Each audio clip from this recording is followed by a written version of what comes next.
What is happening, everyone? This is Phil with Think Make Do, and welcome back to the Vineyard Triplex series.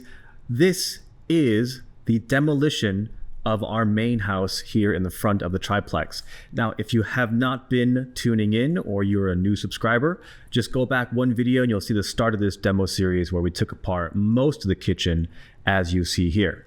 Now, just a couple of reminders. The demo that you are seeing here today is mostly on the partition walls that are non-load bearing in this house. The main wall, which you see on the right-hand side here, going the full length of the home, left to right, that is a load-bearing wall. So we are doing our best to keep that intact and reinforce, and everything else can go. Today's demolition is actually mostly focused on the bathroom. Now, what's really interesting about a demolition job when you are working on a home is peeling back all the layers and kind of just seeing, well, how much has this home changed over the years? And this bathroom area is no exception to that. There's at least evidence of 3 renovations in the past before it got to this point. And you can see that immediately here in the flooring that we just took up. You have a layer of linoleum, and then you have an even older layer of linoleum under that weird, disgusting yellow stuff. And so you can tell this home has been through a lot. And as we uncover each layer, we kind of discover the quality of what had been done in the past and how much work we need to do to get it up to our standards, which is really code standards. Now, you'll also notice that the tool mix starts to change over time. I'm not a professional demolition guy, and so we started with the hammer, and then that didn't seem like enough. So we went and got that giant yellow crowbar. And as you'll see here momentarily, the crowbar is awesome, but it is quite heavy. And so we ended up getting a hammer drill that has a attachment for us to use as a, I don't know what you call it, a pick or a jackhammer. And that really helped speed up the demolition of the floors as well as the tiles all over the place. And the easiest thing that I can kind of equate this tool upgrade to is, if you're playing a video game and you start off as like level 1 and you just have like a bat or a stick and you have to go kill things to upgrade, well, that's kind of what we're doing here. We are starting with the tools that we have, finding that maybe there's a better way to do the job, and then we go and upgrade and get the next tool that might help us do things a little bit faster. And it's okay. A lot of times when you're doing this demolition yourself, you're saving a lot of money, and so you should be spending on tools that help you get the job done faster, more efficient, and with less harm to your body. So that's what we're doing. Now, I can't stress to you how ridiculous the amount of waste and the weight of that waste is when you're doing demolition, especially on these older Southern California homes. All the lath and plaster is extremely heavy. The wood that they use for those horizontal strips, those are, I think, are cedar, which are just a much more dense wood than the pine that gets used today in modern construction. And the plaster is also very heavy. I think we've gone through maybe 150 bags full of this kind of lath and plaster trash and paid for at least 3 trash removal service jobs where like this large truck comes and a bunch of dudes come and take the trash to like the local waste center, and then we pay by weight to have all the trash removed. It was a ton of debris, and that's just par for the course when you're doing demolition work. There's just a lot. And so make sure you consider the cost of the waste removal as well as the cost of demo. It's not always clear if you were to say contract this out, whether or not they're including the cost of the disposal service along with the actual physical labor of doing the demolition itself. A lot of times they'll split that up and that charge comes at the end, and you will not realize until you are expected to pay $1,500, $2,000 that wasn't in the budget.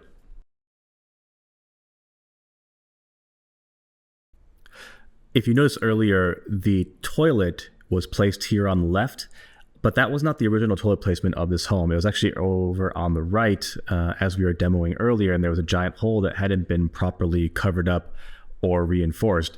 And that'll be a theme throughout this demolition, is looking at the reinforcement and realizing it just probably wasn't good enough. And so a lot of it as you can see, as we move forward, we are going to have to strip down and redo. A big shout out to my friend Vivek, who came by to help with some of the demolition work. He is an architect by trade and has been in around the construction industry for a long time. And he's actually the one that came and helped me look at the attic and helped me determine what could be removed and what could not be. And just having that extra set of eyes to let you know what you can and cannot do, or at least, based on his opinion, can do safely.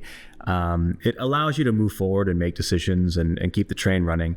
And what you'll find in construction is there are so many decisions to make that anytime you can get clarity with an expert opinion on something to get you to the next step, you take it. Sometimes you pay for it, and sometimes in my case like this, it was just a favor, and that's even better. What was very easy to determine was that we needed to demolish this entire bathroom all the way down to the studs. And each layer that we removed, it became more abundantly clear that I wouldn't say mistakes were made, but choices were made that were not in the best interest of its long-term viability. And it's pretty clear when you start taking these tiles off. They're kind of blotchy, kind of circular spots that were pressed in, and that is definitely not how you install tile. I guess the material or the thin set that you use is supposed to be an even uniform layer.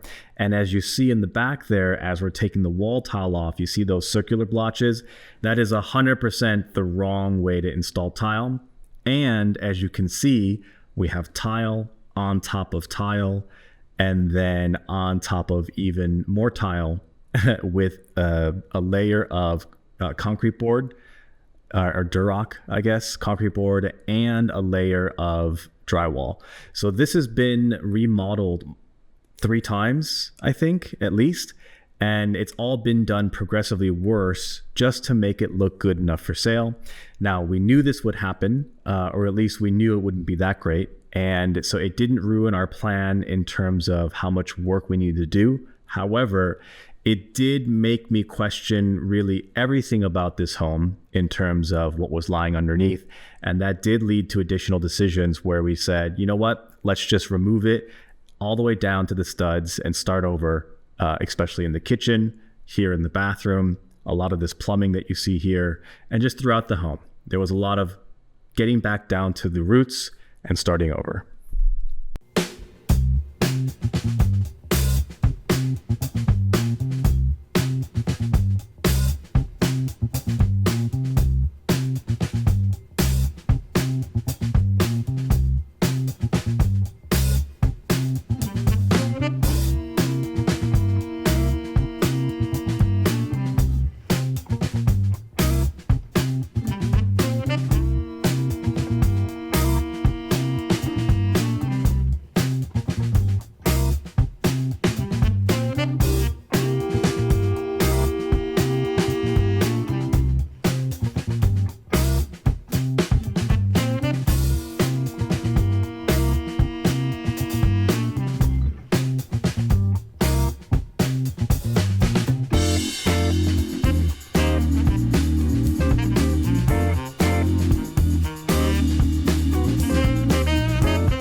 Well, if you're ever wondering, how do you remove a cast iron tub from a bathroom? Well, the answer is don't cut it. I tried this with a hacksaw that did absolutely nothing with the metal cutting blade. I used an angle grinder for like 5 minutes that barely made a dent and was going to kill me with all of the iron dust. And eventually I just manhandled it out and took my time. This was a few inches every couple minutes with plenty of breaks just to get this into position to use a dolly, strapping it with some ratchet straps to get it out. And with one other person, we were able to actually remove it a lot easier than I thought it would be. So I guess that's how you do it.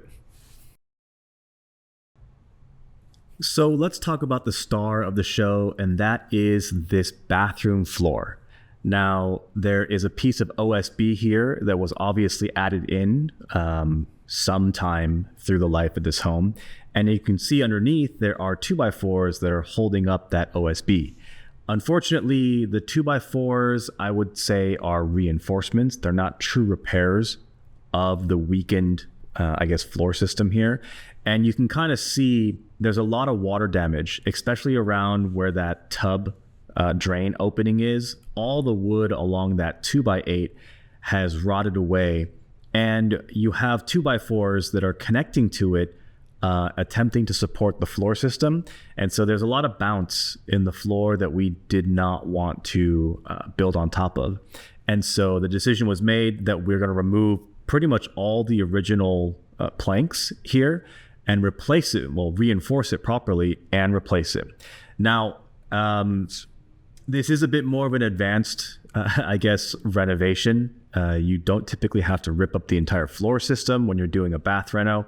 But in this case, this home is from the 1920s and it has been redone multiple times with, I would say, questionable quality.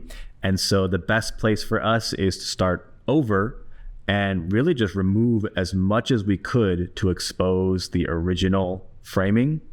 We took all the 2x4s out, like you can see here.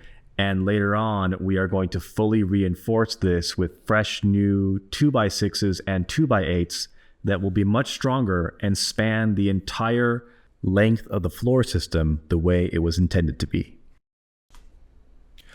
All right, well, that's pretty much it for this video. Thanks so much for tuning in. We are just about done with demo. As you can see, everything pretty much has been taken apart. There's some additional demo of some drywall and ceiling that we're also going to do, but for the most part, everything that needed to be exposed for evaluation has occurred, and we can finally get on to the next steps, which is reinforcing all of our major foundational issues, especially in this bathroom. And that's a big change. When you get that first piece of lumber in that constitutes your new, improved, renovation, it's a big mental change and it means a lot for the build. So I'm really excited to share that journey with you. Catch us on the next episode. We'll see you around.